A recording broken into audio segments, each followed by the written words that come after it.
And this is actually, I know this is going to go online, this is my message to the Jews. And you know we're coming for you, no, only joking. I'm only kidding. I'm only kidding. No, on a serious level, because Judaism is seen as two things at once. It's seen as it's an ethnicity and it's seen as a religion. So I'm not talking about the ethnicity, although that has some bearing of what I'm about to say. One of the main things about Judaism as a religion is that they do believe that this group of people, this tribe of people, are the chosen people. They believe in that. And the Quran challenges this all the time.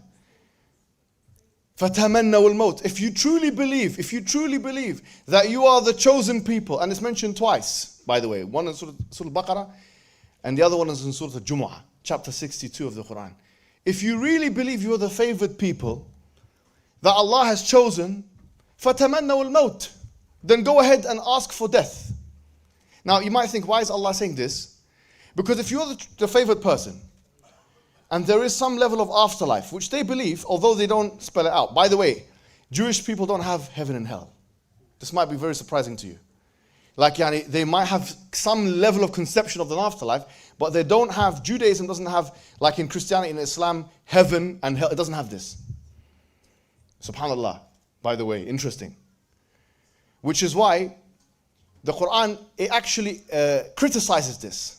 وَلَتَجِدَنَّهُمْ أَحْرَصَ النَّاسِ عَلَى حَيَاةٍ وَمِنَ الَّذِينَ أَشْرَكُوا. And this is Allah saying this about Jews and polytheists. You'll find them the most cautious about preserving their life. Sorry to say, Allah saying this, Quran. وَمِنَ الَّذِينَ أَشْرَكُوا يَوَدُّ أَحَدُهُمْ لَوْ يُعَمَّرُ أَلْفَ سَنَةٍ وَمَا هُوَ بِمُزَحْزِحِهِ مِنَ الْعَذَابِ أَن يُعَمَّرُ. It's saying that they wish to live 1,000 years. And he cannot live 1,000 years. And he's not going to be able to swerve the punishment if he lives 1,000 years. All right, so okay. This is Deuteronomy. This is the Torah here. This is the Torah. God says to the children of Israel, see, I have set before you today life and good, death and evil. If you obey the commandments of the Lord your God that I command you today by loving, so this is Moses before the children of Israel going to enter the land. If you obey the commandments of the Lord your God that I command you today by loving the Lord your God, by walking in his ways, and by keeping his commandments and his statutes and his rules, then you shall live and multiply, and the Lord your God will bless you in the land that you are entering to take possession of it.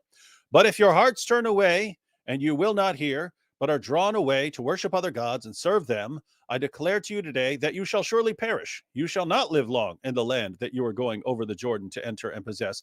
I call heaven and earth to witness against you today that I've set before you life and death, blessing and curse. Therefore choose life. Is that they do believe that this group of people, this tribe of people, are the chosen people. Choose life. It's an order. It's a command. Choose life that you and your offspring may live, loving the Lord your God, obeying his voice and holding fast to him. For he is your life and length of days, that you may dwell in the land that the Lord swore to your fathers, to Abraham, to Isaac, and to Jacob, to give them. So two major refutations of what hijab has been saying.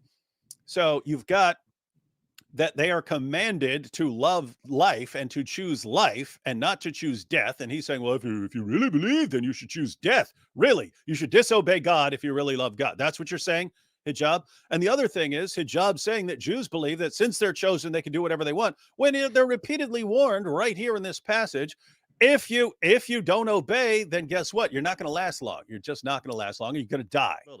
Either you're completely ignorant of what Judaism teaches and what Jews believe, and here you are on stage educating other complete morons who don't know anything about it, and they're just believing you. And so you are actively misleading people with your ignorance. So either you're ignorant, you don't know any better, you just don't know what you're talking about, and yet you're talking anyway and misleading other people, or you do know what Judaism teaches and what Jews believe and so on, and you're just lying about it. You're just lying about it.